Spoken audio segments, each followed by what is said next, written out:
Haleluya, haleluya.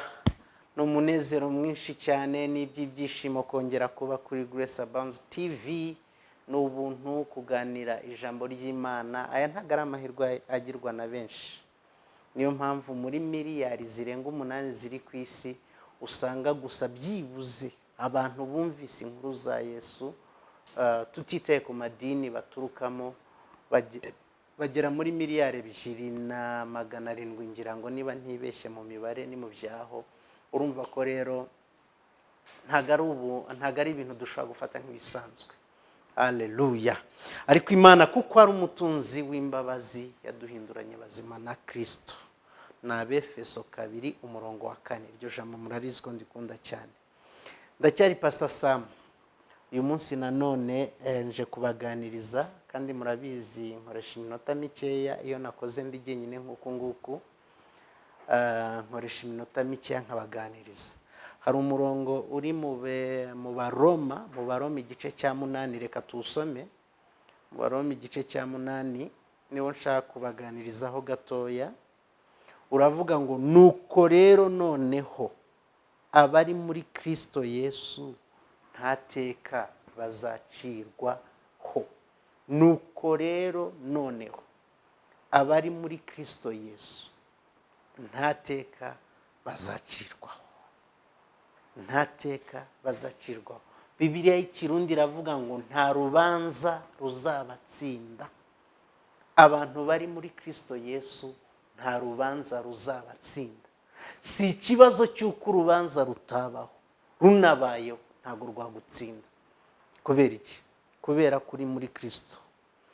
Ku murongo wa 2 avuga ngo kuko itegeko ry'umwuka w'ubugingo bwo muri Kristo Yesu ryambatuye ububata bw'itegeko ry'ibyaha n'urupfu. Aravuga ngo kuko iby'amategeko yananiwe gukora kubw'intege nke za kamere yacu. Amategeko yarananiwe kudutsindishiza kubera intege nke za kamere yacu. Kamere ya muntu, kamere y'icyaha. Iyo umuntu yanduye muri Adamu, igihe Adamu yakoraga icyaha, abamukomotseho bose baje ari abanyabyaha. Nkunda kubwira abantu nkababwira ngo nutwo twana tw'uduhinja, aba bana bacu batoya natwo n'utunyabyaha duto.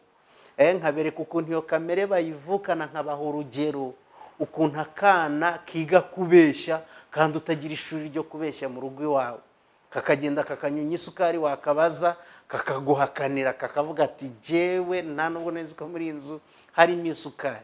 Kavuga njyewe ko nta shuri ryigisha kubeshya ngira iwanjye. Kakana kanjye k'imyaka 2, k'imyaka 3 kakwiye kubeshya. Nibyo ngibyo niyo kamere kavukana. Rero iyo kamere y'inyantege nkeya ngo yatumye amategeko adashobora kuba yatuma dutsindishirizwa imbere y'Imana.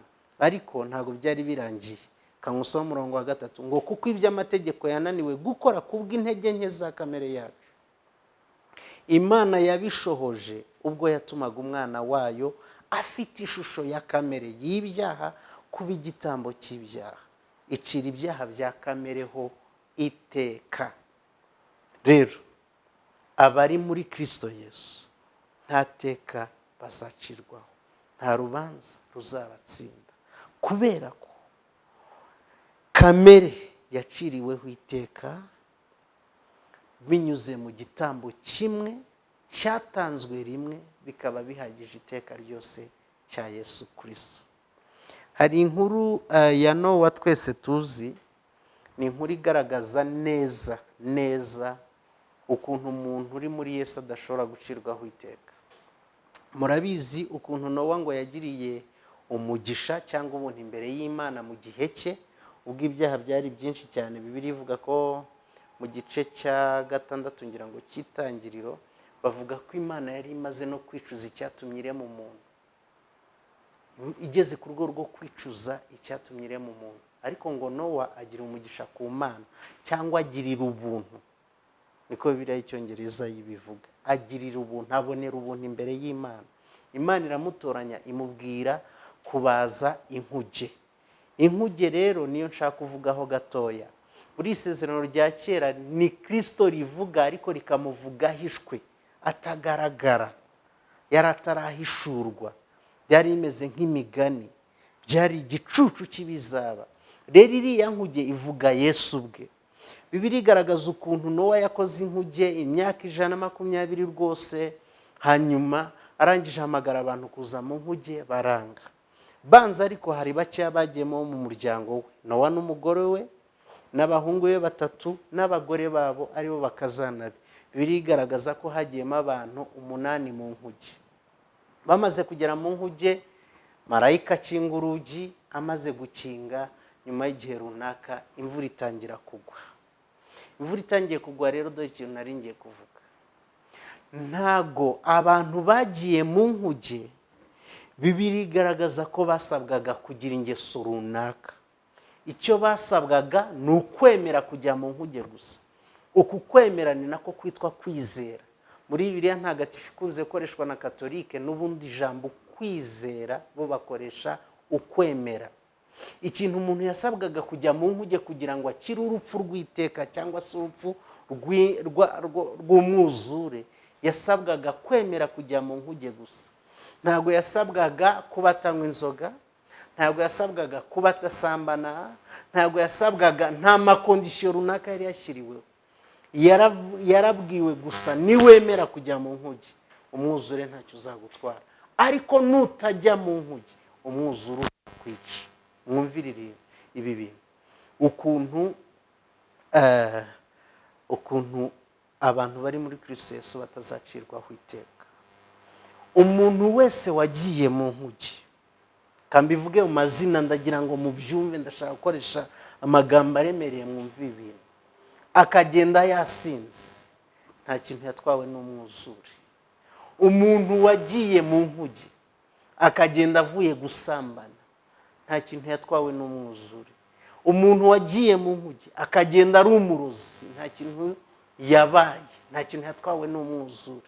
Nta kintu na kimwe, kuko yarageze ahantu badacirwaho iteka. Muri Kristo Yesu nta muntu ucirwaho iteka, nta muntu utsindwa n'urubanza. Iyo ugeze muri Kristo uba ugiye kubaho by'iteka ryose. Abagiye mu nkuge, umwuzure waraje wica abasigaye bose, hasigara gusa abantu 8 bari mu nkuge. Niki nshaka kuvuga? Umuntu utaragiye mu nkuge, ari imfura, ari inyangamugayo, yitonda, yubahiriza amategeko n'amabwiriza ya leta y'icyo gihe, akaba umuntu witwara neza, ugira neza abandi, uwo muntu yararimbutse, yarimuwe n'umwuzure. Umuntu utaragiye mu nkuge, ariko ari mu masengesho y'iminsi 3 cyangwa 7 cyangwa 21 cyangwa 40 yo kwiyiriza no gushaka mu maso y'Imana, ariko ntajye mu nkuge, yararimbutse. Umuntu utaragiye mu nkuge, ariko ari mu giterane, yararimbutse muri crusade. Umuntu utaragiye mu nkuge akajya kuri gereza kugemurira imfungwa no kuzibwiriza no kuzisengera, yararimbutse. Umuntu utaragiye mu nkuge akajya kwa muganga kugemurira abarwayi no kubasengera no kubitaho n'imirimo yose y'ubugiraneza, yararimbutse. Ni ukuvuga ngo umuntu wagiye mu nkuge, nari nabivuze, yasinze, yasambanye, yabeshye, yakoze ibibi byinshi, yabayeho. Kuko muri Kristo Yesu ntateka tuzacirwaho. Ariko utaragiye mu nkuge, ibyiza bye byose yapfanye nabyo. Niki cyo nashatse kuvuga? Nashatse kuvuga ngo niba udashaka gucirwaho iteka, ahantu hamwe honyine ushobora guhungira ntucirweho iteka, tutitaye ku byo ukora, ibyo wakoze n'ibyo uzakora, ni muri Kristo Yesu. Ahasigaye hose umwuzure wagutwara, isaha n'isaha umwuzure wagutwara, tutitaye ku byiza byawe byinshi. Ariko utari muri Kristo Yesu, umwuzure wakwica, waguhitana. Umuhanga uzi koga, umwuzure waramwishe. Uwagerageje kuri igiti kirekire cyane, amazi yageze igihe nacyo arakirengera. Umuntu wagiye hejuru ku musozi, nkuko tubona bino birunga by'iwacu mu Ruhengeri za Ziti, Muhabura, Karisini, akajya hejuru y'umusozi, naho umwuzure wageze igihe urenga wa musozi. Ariko umuntu wagiye mu nkuge, uko yagerayo kose yahawe ubuzima, yabaye muzima. Ariko Imana kuko ari umutunzi w'imbabazi yaduhinduranye bazima na Kristo. Nibutsa abantu badukurikiye ko ikiganiro cyacu giterwa inkunga na Fine Builders Limited. Ni kampani ikora imirimo yose ijyanye n'ubwubatsi, iherereye i Remera imbere ya BK Arena. Bakora imirimo yose ijyanye n'ubwubatsi, kubaka nyirizina, amazu yo guturamo, amazu y'ubucuruzi, apartment n'ibindi byose. Bagakora design cyangwa plan z'amazu, bakaba bagufasha gukurikirana ibyangombwa byo kubaka n'indi mirimo yose ijyanye n'ubwubatsi.